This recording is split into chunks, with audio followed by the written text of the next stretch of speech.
네, 내란 우두머리 혐의로 기소된 윤석열 전 대통령 오늘 1심 법원에서 무기징역형을 선고받았습니다. 이 밖에 김용현 전 국방부 장관 등 나머지 내란 가담자 7명에 대한 1심 판단도 나왔는데요.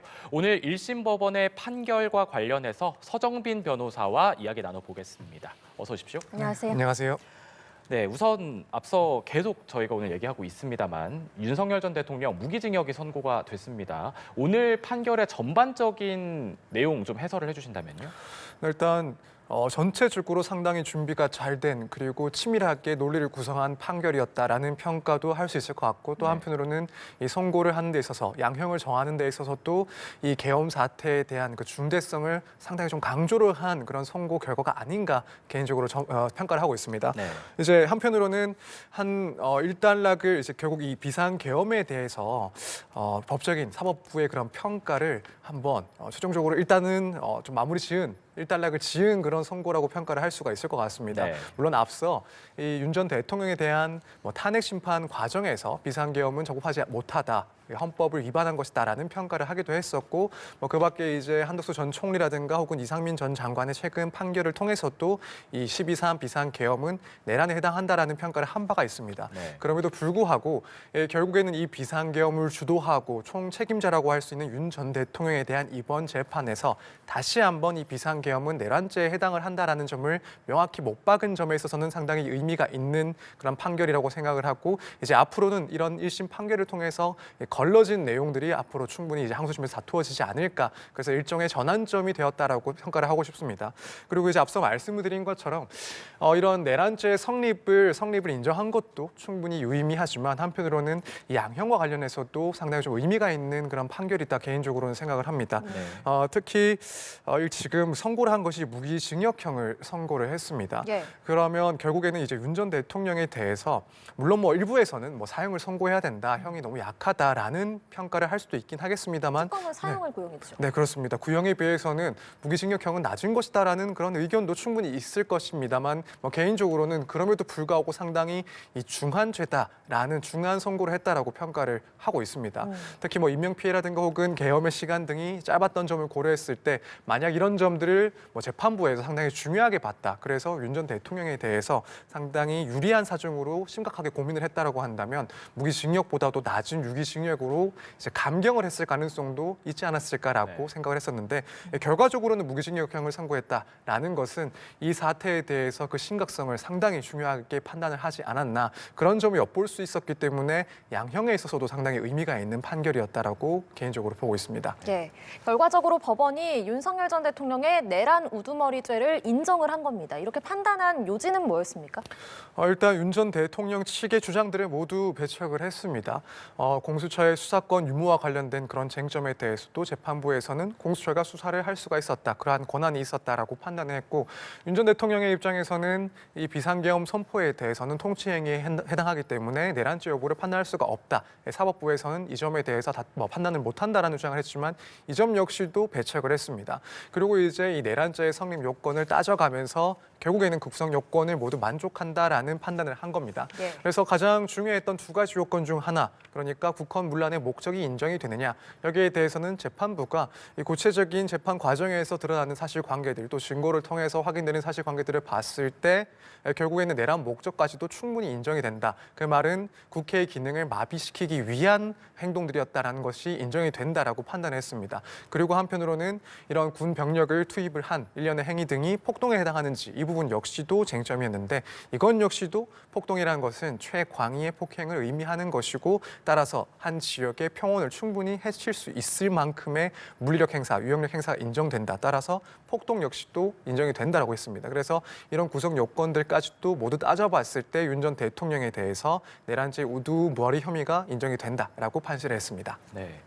이 오늘 판결 선고를 앞두고 내란이 12.3 비상계엄이 내란이다라는 판단이 이어질 것이냐와 더불어서 한 가지 또 쟁점이 있었던 게 공수처의 내란죄 수사권을 인정을 할 것이냐 이 여부였거든요. 심하게는 공소기각 판결까지도 내려질 수 있는 그런 쟁점이었는데 이 공수처의 내란죄 수사권도 인정을 했습니다. 재판부 같은 근거는 어떤 것들이 있었습니까? 근데 결국에는 이제 근거 규정을 어떻게 해석하는지 여부에 대해서 재판부가 그 상세한 설명을 조금 했습니다. 네. 예, 공수처의 수사권이 있는지 여부는 뭐 재판 초기부터 상당히 중요한 문제였습니다. 만약 수사권이 없다라고 판단을 받을 경우에는 나아가서는 이 재판 자체가 공소기각 판결로 끝이 날 수도 있었기 때문에 상당히 중요한 쟁점이었는데 네. 이 재판부는 일단 법률 규정에 대해서 일단 공수처는 이 공무원, 그러니까 고위 공무원에 대한 직권남용죄에 대해서 수사를 할 수 있는 권한이 일단 당연히 규정상으로 존재를 하고 네. 그리고 나아가서 이 수사 과정에서 인지한 이 직접 관련성 있는 범죄에 대해서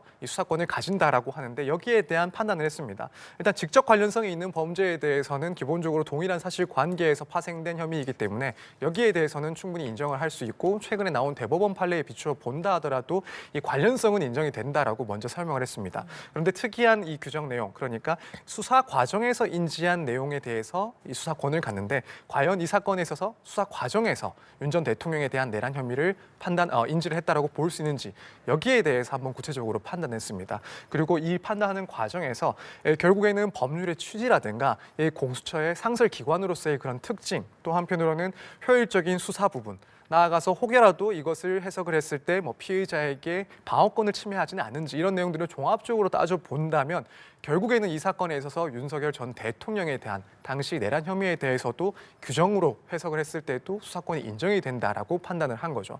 그래서 이 부분 역시 결국 이제 다른 재판부에서도 공수처의 수사권을 인정을 했던 것처럼 이번 재판부에서도 결국 공수처의 수사권이 인정이 된다라는 점을 명확하게 판단했습니다. 네. 네.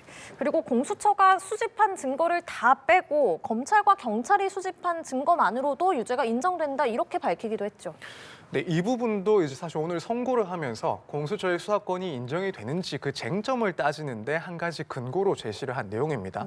앞서 제가 설명을 드렸을 때는 결국에는 법률적인 해석을 통해서 공수처의 수사권이 이 사건에서 인정이 된다라는 판단을 했는데 거기에 더 보태서 설명을 한 부분입니다. 말씀하신 것처럼 당시에 공수처만 수사를 한 것이 아니고 검찰이 기소를 하는 과정에서 공수처의 자료뿐만 아니라 검찰에서 수집한 증거 역시도 증거로 썼고 이걸 토대로 해서 기소를 했다. 그리고 결과적으로 이 공수처에서 수집한 증거를 모두 제외한다 하더라도 나머지 증거들을 통해서도 충분히 유죄가 판단이 될 수 있는 그런 내용들이기 때문에 사실 이런 공수처의 수사권 논란 자체가 큰 의미가 없다라는 판단을 했습니다. 그래서 이 부분 역시도 공수처의 수사권을 인정하는 근거 중 하나로 들었다라고 보이는데 한편으로는 또 의미가 있어 보이는 부분이 결국 이 지금 지기현 재판부에서 얼마나 이제 공수처의 수사권 부분에 대해서 좀 신경을 쓰고 고민을 했었나라는 점이 조금 보이는 부분이라고 생각이 됩니다. 이제 오늘 선고가 나오기 전까지도 이 부분이 가장 문제가 될 거라고 예측을 많이들 했습니다. 왜냐하면 뭐 지기현 재판부에서는 윤석열 전 대통령에 대해서 구속 취소를 했던 재판부고 예. 뭐 그 근거 중 하나가 당시에 이제 구속 일수를 어떻게 계산해야 될지 이 부분을 하나의 근거로 들기도 했었고 또 하나의 근거가 이 공수처의 규정을 봤을 때 공수처가 이 대통령의 내란 혐의에 대해서 수사를 할 수 있는지에 대해서는 규정이 불명확하다. 따라서 불구속 상태에서 좀 다퉈볼 여지가 있다라는 취지로 근거를 제시했기 때문에 과연 오늘 재판부에서 여기에 대한 어떤 설명을 할지 상당히 좀 주목을 받는 부분이었습니다.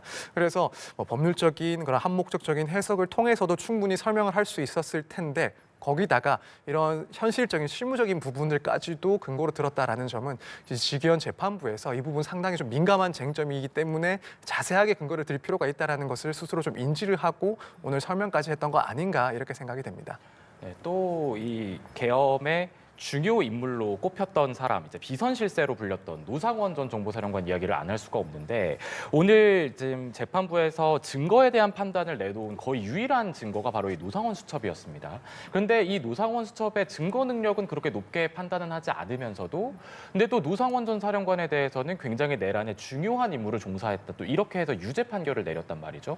이런 법원의 판단은 어떻게 해석을 해야 되겠습니까? 그 점 역시도 상당히 좀 흥미롭게 본 지점이긴 합니다. 네. 뭐 예컨대 노상원 전 사령관에 대해서 유죄를 인정하게 되면 그 중요한 근거 중에 하나가 이제 노상원 전 사령관이 작성을 했다라고 하는 그 수첩이 되지 않을까라고 생각했는데 네. 정작 여기에 대해서는 증거 가치를 상당히 좀 낮게 평가를 했습니다. 네. 그 이유에 대해서는 이 증거로서의 가치, 그러니까 이 메모가 적혀 있는 내용 등이 상당히 좀 조악하고 또 실제로 실현되지 않은 부분들도 많이 있어 보이고 또 이 수첩을 관리한 방식 역시도 따져봤을 때는 이게 정말 이 계엄을 계획하면서 작성이 된 그리고 상의하에 작성이 된 그런 증거라고 볼 수 있을지에 대해서 상당한 의문을 제시를 한 겁니다. 그래서 일단 증거로서의 가치를 평가하는 데 있어서는 이것이 노상원 전 사령관에 대한 유무죄를 판단하는 데 있어서 그렇게 가치가 높지 않다라고 평가를 했습니다. 하지만 그렇다고 해서 노상원 전 사령관에 대해서 무죄를 선고한 것이 아니라 그럼에도 불구하고 유죄를 선고를 한 겁니다. 물론 이제 자세한 내용은 구체적인 판결 내용을 보면 어느 정도 확인을 할 수 있긴 하겠지만 이제 아무래도 이 관련자들의 진술이라든가 실제로 노상원 전 장관이 김용현 전 장관과 노상원 전 사령관이 김용현 전 장관과 통화를 주고받은 내역이라든가 혹은 주고받은 메시지 내역 이런 것들을 통해서도 충분히 유무죄를 판단할 수 있다라는 전제 하에서 이런 평가가 나온 게 아닌가라는 생각이 듭니다. 그래서 이 점을 봤을 때는 개인적으로 이 재판부에서 상당히 증거 하나하나에 대해서도 특히 중요한 증거 하나하나에 대해서도 증명의 그런 가치를 개별적으로 판단을 하고 또 그 밖에 다른 증거를 통해서도 이 혐의들이 입증이 되는지 여부를 꼼꼼하게 따진 결과가 아닌가 이 점이 어느 정도 보여지는 그런 내용이 아니었나라는 생각이 듭니다. 네. 네. 자, 오늘 선고가 1심이기 때문에 앞으로 2심, 3심까지도 갈 수 있는 상황인데요. 2심부터는 내란 전담 재판부의 판단을 받게 되겠습니다. 윤석열 전 대통령 측과 또 특검 항소하겠습니까? 가능성 어떻게 보십니까? 일단 윤 전 대통령 측에서는 당연히 항소를 할 것이다라고 생각이 됩니다. 윤 전 대통령에서는 처음부터 혐의를 인정하지도 않았고 유무죄를 다투고 있었던 입장이기 때문에 선고 결과가 어떻게 나오든 형량이 어떻게 정해지든 일단 유죄를 선고를 받게 되면은 당연히 항소를 할 것이다라고 예측을 했습니다. 그런데 심지어는 이제 무기징역형이라는 윤 전 대통령의 입장에서는 상당히 중한 선고를 받았기 때문에 이런 점을 고려한다 하더라도 결국에는 항소를 할 것이다 이렇게 예상이 됩니다. 이제 특검의 입장에서는 과연 항소를 할지는 조금 지켜봐야 되지 않나라는 생각이 듭니다. 네. 지금 사형을 구형을 한 상태에서 무기징역형이 선고되었다라는 것은 일단 평가하기로는 충분한 수준의 구형까지는 이르진 않았지만은 그래도 어느 정도 충분한 수준의 중한형이 선고됐다라고 평가를 할 여지는 분명히 있어 보입니다. 이런 점을 본다면은 사실 특검 입장에서는 굳이 항소를 하지 않을 가능성도 배제를 할 수 없긴 한데 다만 그럼에도 여전히 항소의 가능성은 조금 더 높지 않나라고 개인적으로는 보고 있습니다.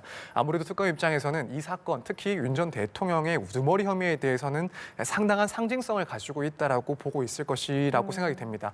앞서 이제 구형을 하는 과정에서도 많은 사람들, 저를 포함한 많은 법조인들이 무기징역형을 구형하지 않을까. 사형은 그래도 좀 구형하는 것이 조금 어렵지 않나. 현실적인 문제도 고려를 했을 때는 구형 자체가 무기징역일 것이다라고 예측을 했었는데 그럼에도 불구하고 특검에서는 사형을 구형을 했습니다. 예. 그 말은 결국 이 비상계엄에서 윤 전 대통령의 혐의 자체는 큰 상징성을 갖고 있다는 점을 상당히 인식을 했기 때문이다라고 볼 수가 있을 것 같은데 이 점을 만약에 중요시 생각을 한다라고 한다면 지금 윤 전 대통령에 대한 혐의 대부분에 대해서 모든 혐의들이 인정이 됐지만 그럼에도 불구하고 사형이 선고되지 않았다라는 점을 이유로 해서 다시 한번 항소를 할 가능성도 충분히 있다 이렇게 보여집니다. 네, 오늘 말씀 여기까지 듣겠습니다. 지금까지 서정빈 변호사와 함께 이야기 나눴습니다. 오늘 말씀 고맙습니다. 고맙습니다. 감사합니다.